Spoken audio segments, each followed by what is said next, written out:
Hi, I'm Tiffany Stanley, and being a part of the annual St. Patrick's Festival is a fun and rewarding part of my life.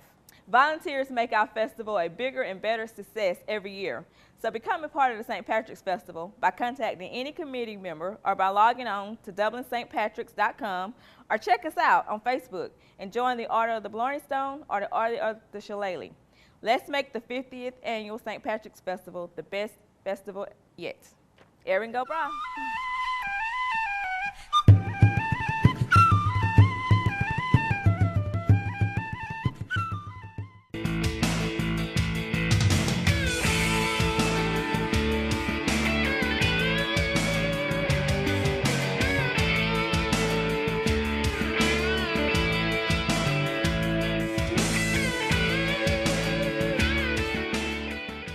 Our first presenter today will be Senator Ross Tolleson, and I'd like to remind you of the committees that he serves on. He's on the Transportation Committee, the Appropriations Committee, Natural Resources. He's chairman of that one, very important committee, and vice chairman of the Rules Committee, Senator Tolleson.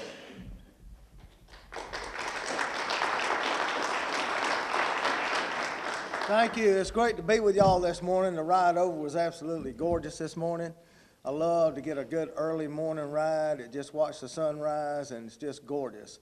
It is great to be with y'all today. We're about halfway through the session now, and nothing's complete, so we don't know the rest of the story till the dance is done at the end, and we will know then. I do chair Natural Resource Environment Committee, and that is an extremely touchy situations that we have a lot of times, and the whole state really becomes my district chairing that committee. Right now we have down on coastal Georgia, got one of the senators down there trying to ban aquifer storage and recovery forever. And the problem I have with doing it forever is you need to do a sound science study first to get the facts, to decide whether it's good or bad.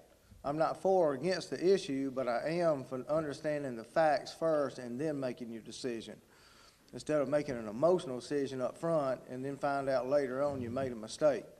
So we're working on that. We're working on marsh buffers on the coastal area right now. We got a bill that is in the Senate. We moved it out of committee the other day, and it'll be on the Senate floor probably, I think, Monday, and then it'll move on over to the House. So those are important issues. We have beautiful marshlands on coastal Georgia, and we have more marsh acres than any other state in the nation, and it's gorgeous, and we need to put a buffer out there for the marsh to help protect the marshlands. There'll be a lot of issues with that. A lot of people have different opinions on it. But we will continue to move forward. Transportation, I'm on Transportation Committee. We're obviously trying to figure out how to fund the infrastructure redevelopment in the state. And actually, the whole United States has an issue. I was in a meeting in Minnesota this last summer, and the United States has about a $3 trillion shortfall in fixing its infrastructure. And they said that really by the time you could even begin to raise that money and start doing the work, you'd be even further behind. So every state's going to have to stand up and make its decision on how it's going to fund infrastructure and move ahead, because it's going to become dangerous to the traveling public. I travel the interstates a lot in this state, and I hit holes in the interstate that I'm surprised I even got a tire left after I've hit that hole. So it's becoming more and more dangerous over the years. The years pass along. We look forward to moving ahead, getting the budgets done. And I think the House finished their budget the other day, and we start on the big budget in the first of the week. So we'll be, and I chair a subcommittee on appropriations that deals with DNR, EPD, Georgia Forestry Commission, Soil and Water Commission. I chair that subcommittee that handles those budgets. So we look forward to going to work on the big budget for the year ahead and getting that accomplished. And really, this community is so great. I've had communities from here all the way up to Lamar, through Lamar County and Upson County and all over there. But this community works together to make the community better. Brian, where'd Brian go? There he is back there. He and Mayor Best, I work so good with them, and they work so good together to try to make Lawrence County better for everybody. And we appreciate that, Brian. We really do. Working together as a team is what you need to do. Not trying to go in different directions, because that makes it harder to get things accomplished. So with that, I don't know if I've used my 5 minutes, Willie. And, but look forward to answering the questions at the end. Thank you.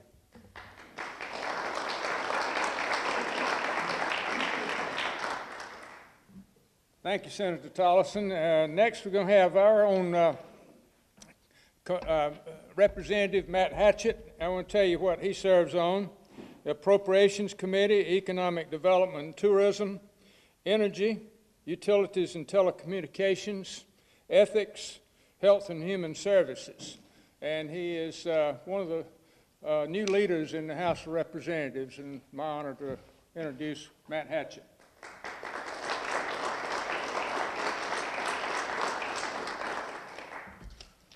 Well, I didn't know what kind of crowd would be here today, but this is a pretty good crowd. So thank y'all for coming out Saturday morning and listening to us ramble. But Bob was talking about all the different committees. This is a story I've told a couple of times. I was had a day early in session, and I was in a meeting, just to give y'all an example of what we go through. I was in a meeting talking about the transportation bill. I left that meeting and went and started talking about biomolecular medicine and the effects on the different types of biomolecular things you go through. And then I left that one and we were talking about hearing and hearing device assistant devices for those that are hearing impaired, in a committee about that. So I mean, you get all these different things thrown at you real quick. So you kind of, what is it? You don't become an expert in any, or a master at any, or whatever at any of them. So, just to talk about a couple of the bills, I'm sure we'll end up talking a lot about the transportation bill, and I'll let y'all talk, and then we'll talk about that at the end. So, or after all, in the questions. But yesterday we did pass the budget, the 16 budget, and just to highlight some of the parts of that. Were y'all going to do that, or do you want me to do it? I don't want to take any of your thunder, but it was a $21.7 billion budget, over I think it's 500 and, I got to get my notes, $280 million to return for the education austerity cuts, the QB austerity cuts. It was almost $1 billion more than last year's 15 budget. We put $116.4 million more into higher education. I'm missing a number here. It provides $164.4 billion fully funded QBE for enrollment growth.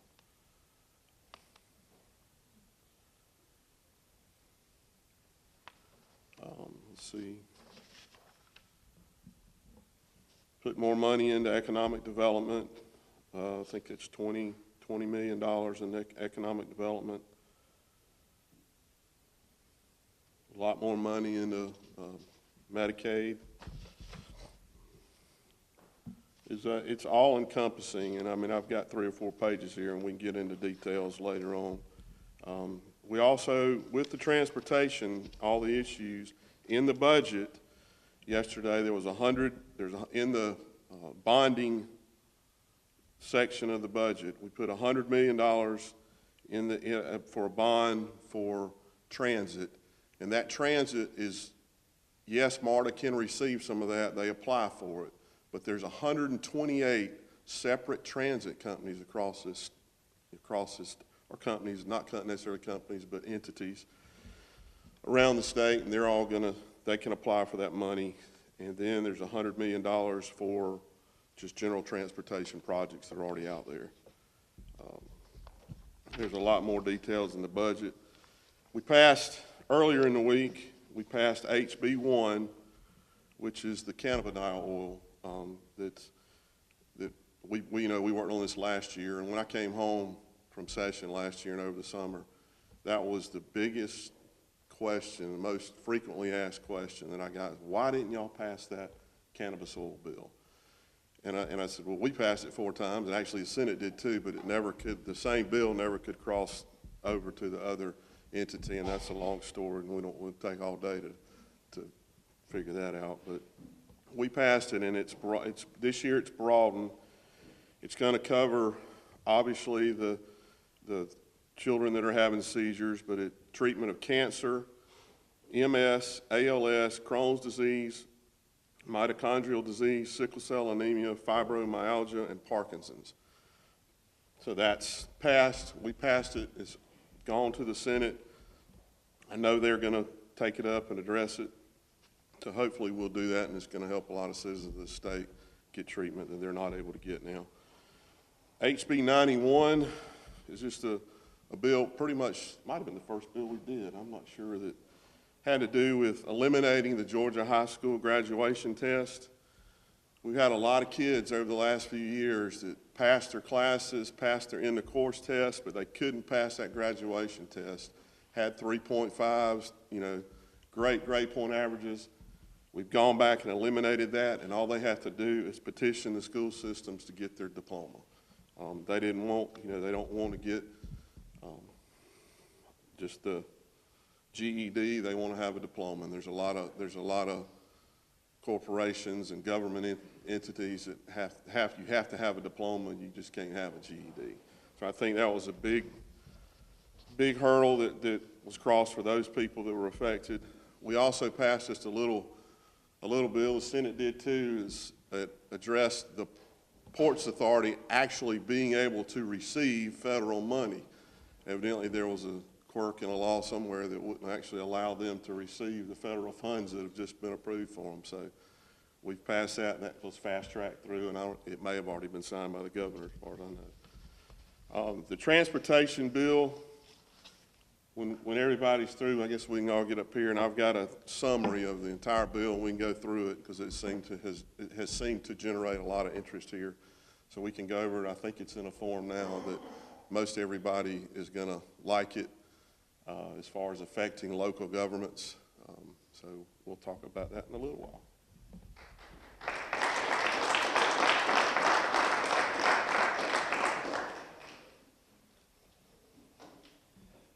Bubba Epps represents mostly Twiggs County, but he also represents the northwestern area of Lawrence County and some of southeastern Bibb County, I think.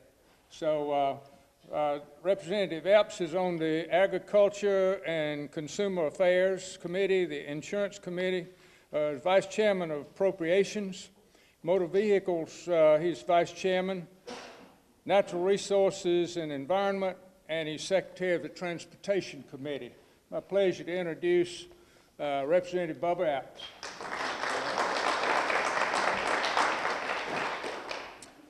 And thank you for having us. And, I know oftentimes you wonder, what in the world do you do up there? But I just want to give you really, I think, the position that Lawrence County has in the legislature with, 3 of the 4 representatives you have, and those 3 gentlemen sitting to my left, are in good high leadership positions within the Senate and the House chambers. Senator Tolson has chaired Natural Resources, which always has a prominent role in our state government and is always an active player in making sure that you not only your environment, but your natural resources, your water supply, aspects that provide good public health and ensure your quality of life is taken care of. And Matt, as chairman of our majority caucus, has an active role in every legislative initiative that comes before that House and sets in on the meetings that really maps out and determines the direction that legislation and the amount of legislation that comes before our chamber. And then Jimmy is chairman of state planning. Is in, I call it probably the inner circle with the speaker, because the chairman really have access to the speaker and to the leadership and help determine the drive and the positions of different legislative initiatives. So Lawrence County is really fortunate to have 3 representatives or 2 representatives and a senator that's in such a posture there that they have an immediate voice in legislative initiatives and are able to present your concerns and to make sure that your voice is heard. And it's an unusual position for a county to have that type of role in the very elementary process of what takes place in our state capitol.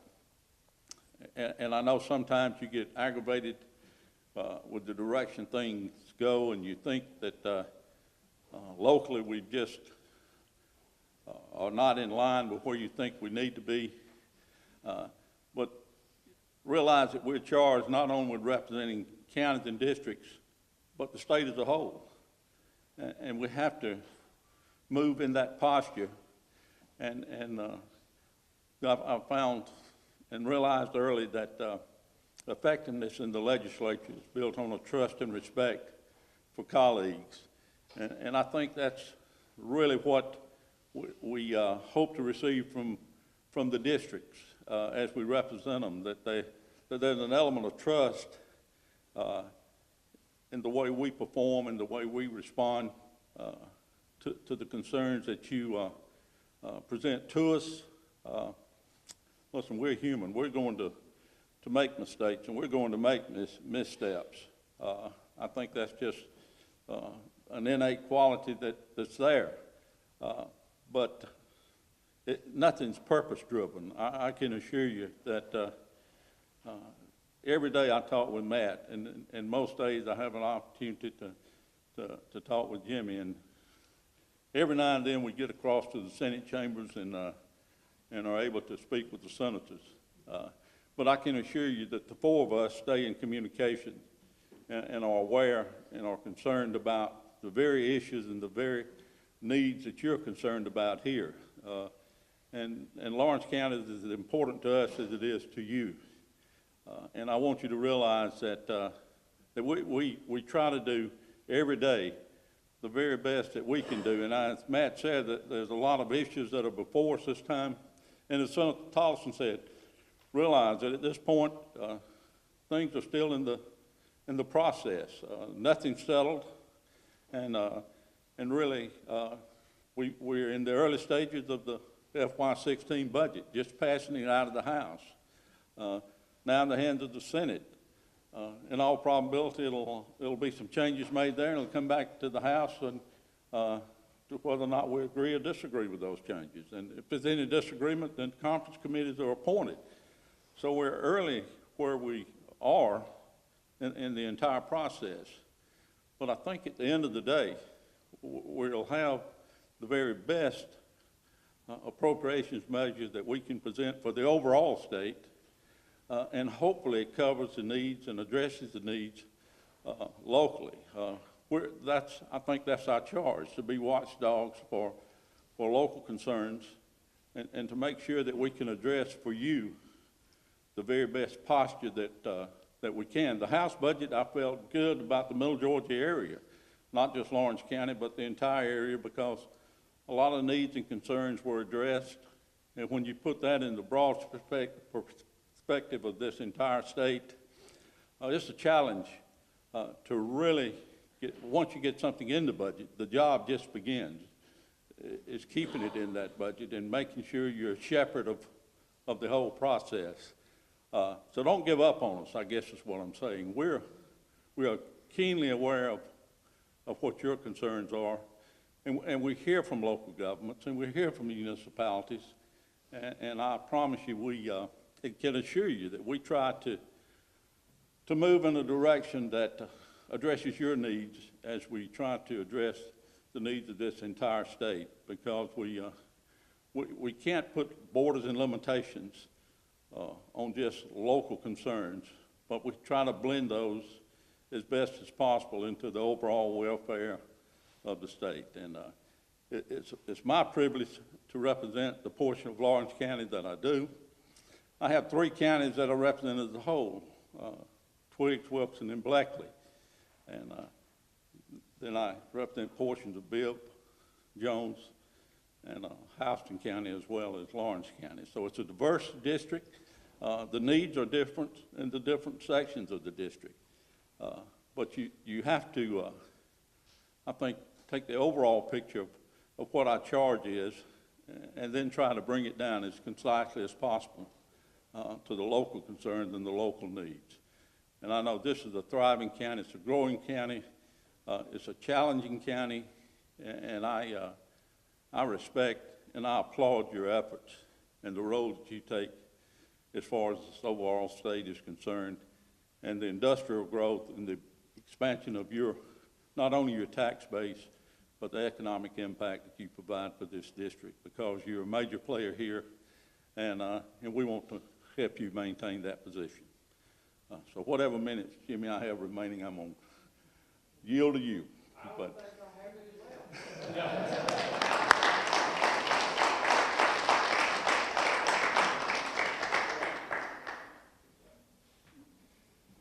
you know, over the years, the people who draw the district lines of our representatives' districts, we have asked them to keep the county all together, and it doesn't work out that way because of the elements that are required of the people who draw the lines. So, in that we have 3 representatives, maybe that's better.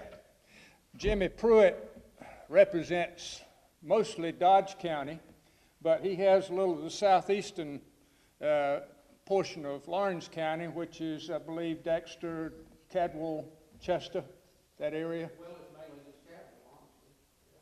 Yeah. And so we have to have Representative Pruitt with us today, and I want to tell you that he serves on the Appropriations Committee, the Economic Development and Tourism.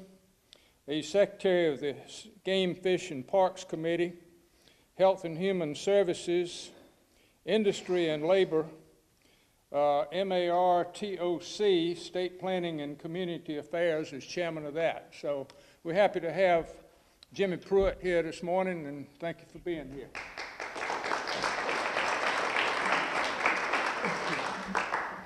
First off, I want to apologize that you have been kind enough to invite me to several meetings over here, and it seemed like there's always a conflict. But let me ask, how many people live in Cadwell or think they live in my district?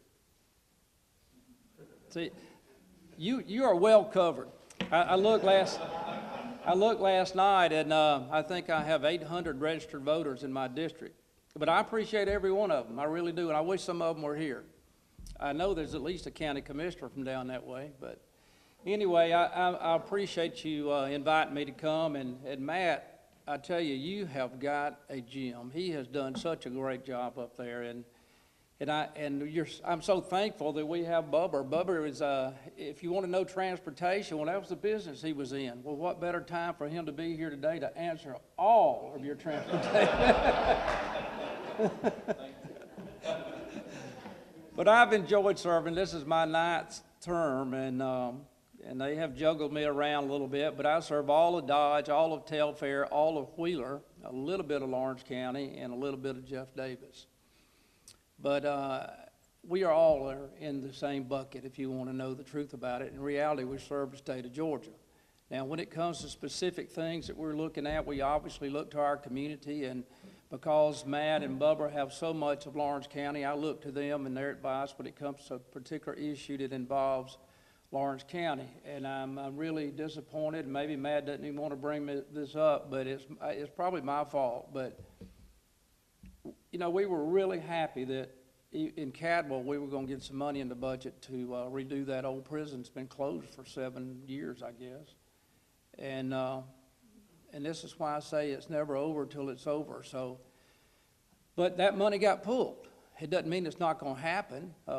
We still are doing some architectural work and some engineering, but the money actually wasn't needed, is my understanding, until the following year. And there's so many places that we could use the money this year, so the governor decided to pull it out, and Matt immediately took off to find out what was going on. I was very proud of him, and he came back and said that it was really a situation to where the money wouldn't be needed until next year, that we still gonna get the project. So Matt doesn't just sit around and mope about it. He's after it when something happens. You should be proud of him. But going back to the job creation in Lawrence County, it's just important to Wheeler and Telfair and Dodge as it is to Lawrence County when we create jobs over here. Same thing in our other counties. If we can create jobs there, we all share. I'm assuming there's a lot of people from those other counties driving to Dublin right now to work, and there's a lot in Lawrence County driving these other areas to work. So we're all in this together, and I appreciate you letting me be here with you today. And I really do enjoy this job, but what I enjoy most about it is helping those who don't know where to get help. And Matt can probably attest to this, and Bubba too, and is that we get so many emails a day and calls that have nothing to do with legislation. It's more to do with individuals who have problems that need help. And it takes a lot of time to handle those issues. But when it comes down to the actual budget, yeah, we just passed it. It doesn't mean one thing until it comes back from the Senate. Now, we passed the budget that needs to be passed. What the Senate does with it, I don't know.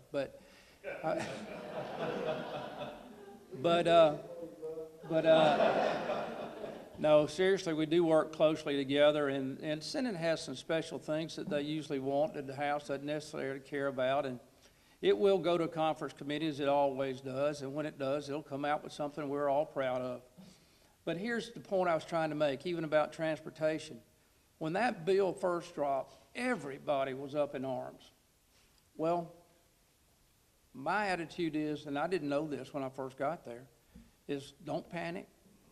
It'll never look like tomorrow what it looks like today.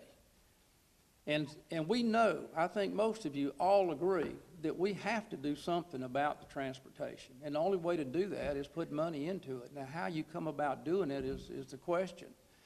But I believe I heard the other day that right now if we continue the way we're going, we'll repave roads about every 150 years?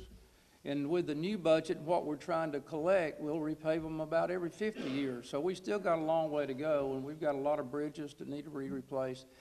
But when people would call me about that, I say, please don't panic. Don't get upset. It does not look like what it'll eventually look like. And even now, we know for a fact that we've done a lot of things to protect the county and the school systems in that transportation bill. But again, Bubba's the expert on it, and I'm going to let him share with you. Thank you for having me today. Next time, I'd like some grits and eggs. Thank you.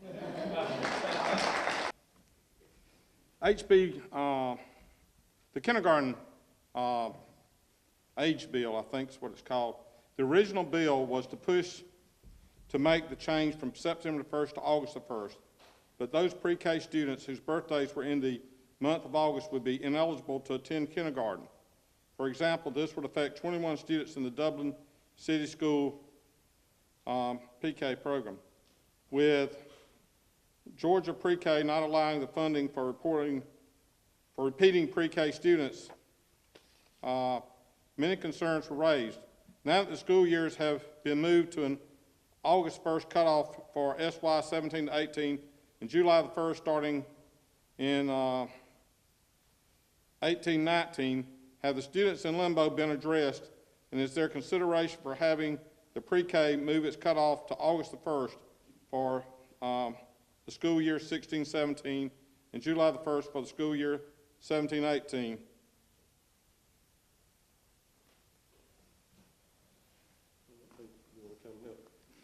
I know that the reason that was done is because the children that are coming in are younger and younger and younger, and they're at levels that they're too young really to be coming to school. That's what we were hearing from teachers. The reason it's gone from August to July, or from September to July the 1st, and we're phasing it in, And this has gone through the House and it's in the Senate, and I know they're tweaking some issues with it too, so some of it may change. But because the reason it's been backed up is because school's backed up. You know, we used to always start school after Labor Day, and now school's starting the first week in August. So they've moved it to July to try to make it so that teachers are able to do more teaching and not necessarily babysitting. I mean, the kids need to be a little older. So that's the purpose. Yeah, they're shaking their head, yes. So, you know, that was the reasoning behind it, and I know there's some tweaks going to be made in the Senate. You want to add? Well, maybe the helmet's needed, as Matt said. You know, I was one of the signers to Chairman Dixon's bill, and actually received a lengthy email from the pre-K director in Lawrence County in full support of what was being done, primarily because, you know, most of the, and one day I got 268 emails on this one bill, mostly from educators who had children involved that were totally against it, primarily because of the effective date. But State School Superintendent Woods was the, I would think, maybe the motivating force behind this legislative initiative coming up. Pre-Ks in rural and I'm going to say underserved or marginally served areas of the state are really in favor of this because of the opportunities and the readiness and maturity level of those students when they enter the programs and not having to do more mothering necessarily than dealing with the educational aspect of it. I personally think, or I would not have signed the bill as a co-sponsor, that this is the direction that we need to be looking at. We need to be supporting just because of the broad effect of the initiative and what it does as far as the maturity level of those entering and their readiness to enter the programs. And I think the adjustments and as Matt said, the tweaking that was made was in direct response to the concerns that these gap students were being put in. You have to have an effective date. You have to have a starting point. And unfortunately, it can't accommodate everyone. But I think what was done was a move to try to accommodate the majority, or at least grandfather those numbers into the overall benefits of the legislation. I have several other education questions that came now, but I'm gonna move on to something else, and we'll come back. One of the big bills that everybody's expecting a question on is, what is the status of HB 170 transportation bill on addressing local concerns? All right, y'all ready for an education course? I thought you said we're getting away from education. No, I'm just kidding. All right, come on up, Bubba. Y'all come on, don't make me stand up like I'm by myself. I'm gonna kind of just go over what this synopsis says right here, but I have received a true education on how we price fuel and what is included in the price of a gallon of gasoline. And just to say that 18.4 cents of every gallon of every, every whatever the price is for a gallon of gas includes 18.4 cents of federal tax right now. Right now it includes 7.5 cent excise tax, which is the tax per gallon of state money. Then on top of that, there's a 4% state sales tax on top of that. And then there in Lawrence County, there is it is a 3% local tax on that gallon of gas. The TIA splost money, the TIA splost that we passed in this district, in this region, that tax money is not placed on fuel. So the fuel, when you pump at the pump, when you pay for it, there's no money in that going to our TIA. It's everything else, but it's going for transportation. So the TIA money is not being touched through this legislation. So what the gist of the whole thing is, we're trying to find some more funds to put into transportation funding, period. In our pricing mechanism, because we add on a state portion the sales tax on a per gallon of gasoline, it doesn't allow us to receive, and the estimate is about $60 million from the diesel that's pumped in our state because of interstate agreements, and Bubba knows probably a lot more about that than I do. But if we just make the state portion an excise tax, and we can receive much more taxation from the trucking industry, basically. Do you want to elaborate on that just a little? Yeah, I mean, I'll try to give you as maybe a concerted answer I can. You know, Georgia's done call a RFP program. We have, in motor carrier world, we have single state registrations. That means that we join with other states, or we register vehicles that are owned in Georgia, but we have our interstate pack that truckers operate in and under, which means that if you on a single state registration, you pay a percentage whether or not you buy fuel in that state. You still have to pay a percentage to that state for the miles traveled.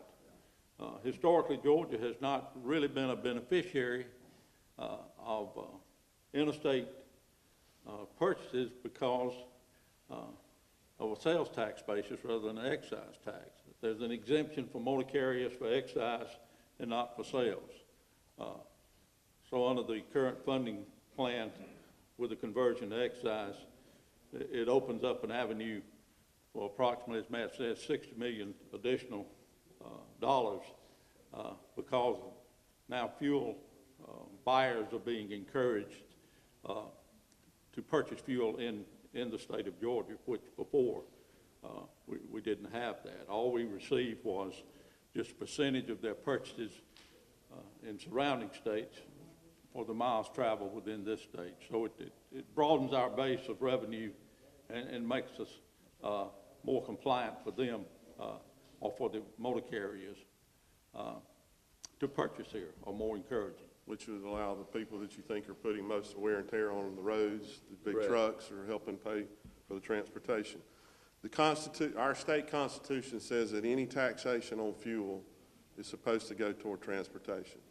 We haven't been doing that, and locals haven't been doing it either. So we're gonna, of the 4% sales tax that's been on fuel, 1% of that's been going to the general fund. The other 3% has been going to transportation. So we're making a pledge that it's that fourth penny. You've heard about the fourth penny. It's going to go to transportation. It's not going to the general fund. And so the issue became when we took the 4-year average of fuel, which is $3.38, and to put in our portion of the excise is 29.2 cents. Then it's gone through many variations of how it's going to affect this. This is all different sales taxes we have: host, most, lost, splost, e-lost, e-splost, and I probably even missed one. There's all these different local taxes that are right now included on fuel. So at this point in the bill, or this isn't even at this point, this is what is expected to be passed out of committee, House committee, and I'm not sure if they're meeting Monday or Tuesday. Meeting Monday. All right, we're going to tax alternative fuel vehicles.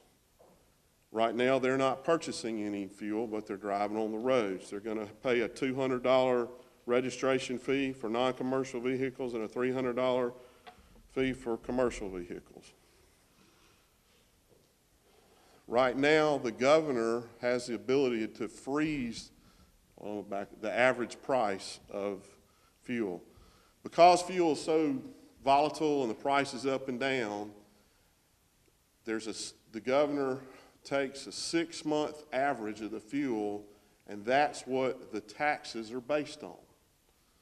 So right now, we're paying taxes on gasoline when we pump it based on $2.94. So this whole thing is very complex. And right now the governor can freeze it and do that. This bill will still allow him to change that or freeze it, but the General Assembly has to approve it with 2/3 vote. So we're trying to get his control off of it, because in times when it's coming down like it is, it's hurting us. When it's us individually, when it's going up, it's hurting the state. But all right, there's tax credits in the world right now we live in for zero emission vehicles. A lot. That's going away. It's going to zero. So you're not selling the electric cars right now. It won't hurt you. It defines transportation purposes as roads, bridges, public transit, rail, airports, buses, seaports, including without limitation road, street, and bridge purposes, and all accompanying infrastructure and services necessary to provide access to these transportation facilities, including general obligation debt, revenue debt, and other multi-year obligations issued to finance such purposes. It's got a new definition in it for education transportation purposes. And I'm not going to read that, but it is added to the bill. SPLOST, we have a SPLOST here. They will continue at 1% of all sales. Upon renewal of the SPLOST, revenues generated from motor fuel will be required to be used on transportation.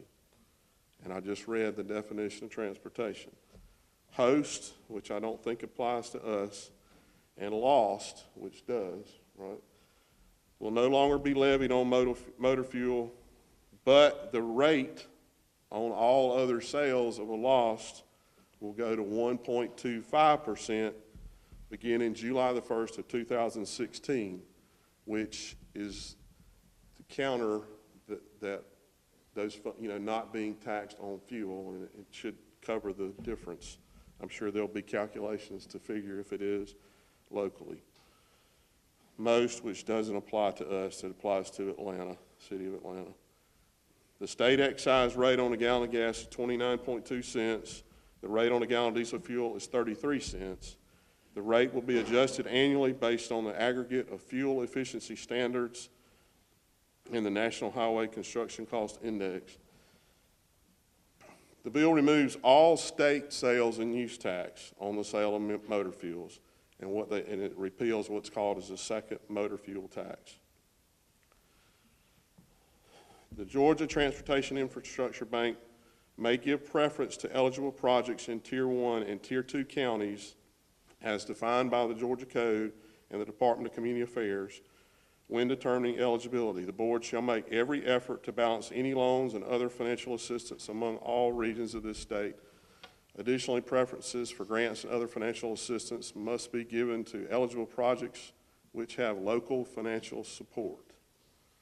And the effective date of the bill would be July 15. How this differs from the previous bill, I think from last week, it puts the local tax back on diesel fuel, which had been taken off. The level 1 countywide transportation projects are taken out of the SPLOST negotiations, which Brian and Lance understand that, and probably some of the commissioners. And then there's a 1-year sunset on host and lost, which just puts it off to happening until 2016. The bill has gone through many changes, and I think it's in a lot better, we're in a lot better shape locally than we were initially. Would you agree? I mean, I think everybody would agree that. I was personally, I was in favor of doing a 1% sales tax for transportation and reducing, spending half of it on transportation and half of it to reduce our personal income tax. That didn't pass muster with the people that could pass it. And, I mean, our cohorts, it would not have passed. So that's the reason this direction has gone. You know, we've gone in this direction.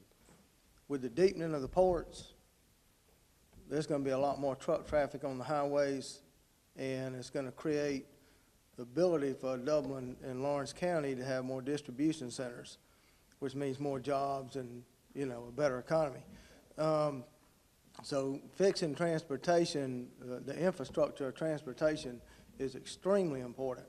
I travel all over the state, and I hit holes on the interstate that I can't believe I got a tire left after I've hit them. It's getting that bad, and we need to focus hard with the deepening of the ports and the widening of 96. It's going to make Lawrence County even more desirable to have distribution centers here. So with transportation, we have to find a way to rehabilitate the infrastructure on transportation.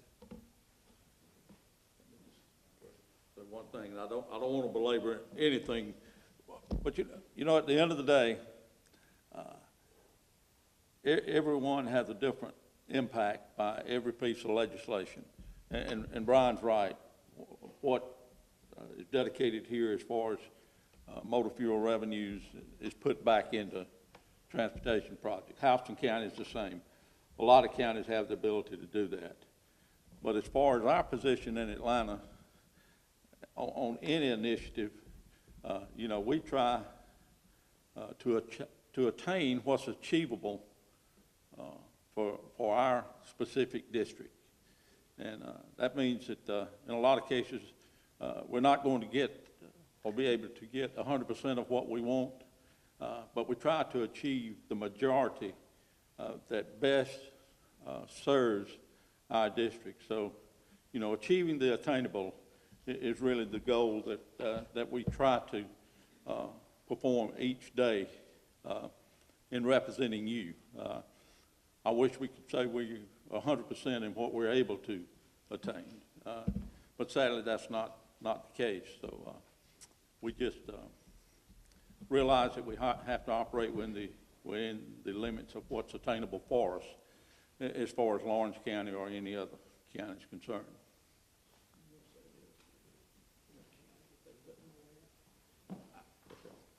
Quickly, I just want to say that there is provisions in this bill also that if your county's putting more than its share in, then you're recognized on a higher level and you get special treatment when it comes to more projects and things like that. So you will be recognized if you're putting local money in over and above. But a couple of things. What is your position of high-stake assessments, and do you feel this hurts our students or helps them? As educators, we feel excessive testing is taking away from valuable instruction time. Going along with this, I just want to read these questions out. How are you ensuring protecting our children from the excessive testing? What is your position on SLOs?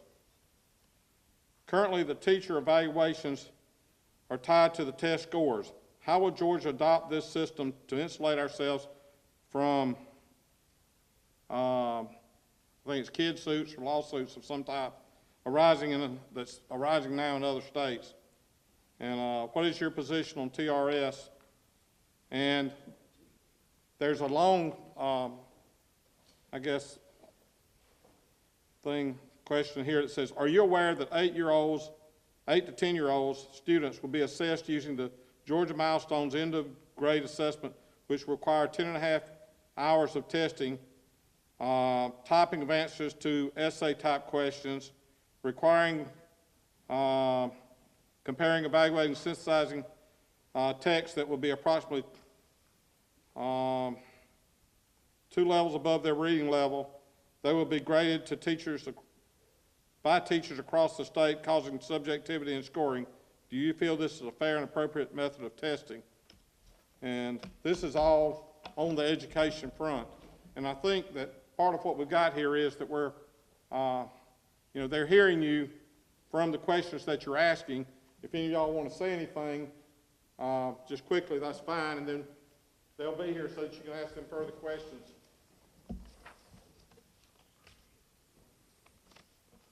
Question on TRS.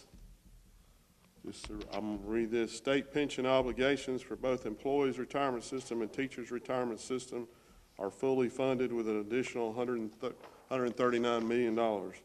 That was in our budget that we passed yesterday. I know there's a bill out there, a couple that touch on the TRS system. I know the TRS, teachers' retirement system, is probably the best, if not one of the best in the country. It's got, I think, 60 or $70 billion in it, and I'm not gonna mess with it, so I wish I was in it.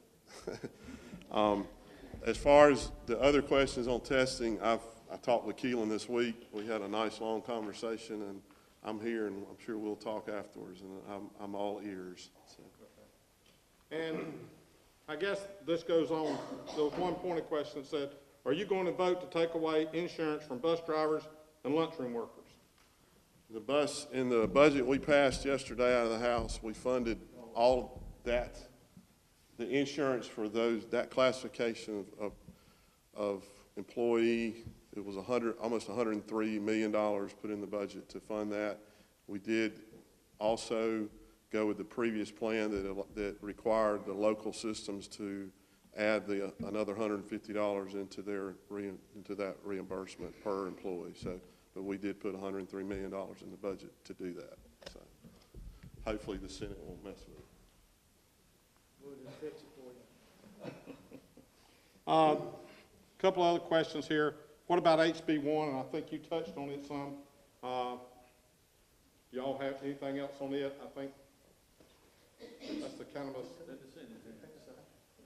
It's in the Senate now. So Yeah, it's in the Senate now, and I firmly believe that if the bill is totally focused for medical purposes only, that it will pass the Senate and move on, and the governor will sign it. But I'm 150% on medical purposes only. No cracking the door for recreational use of marijuana or anything.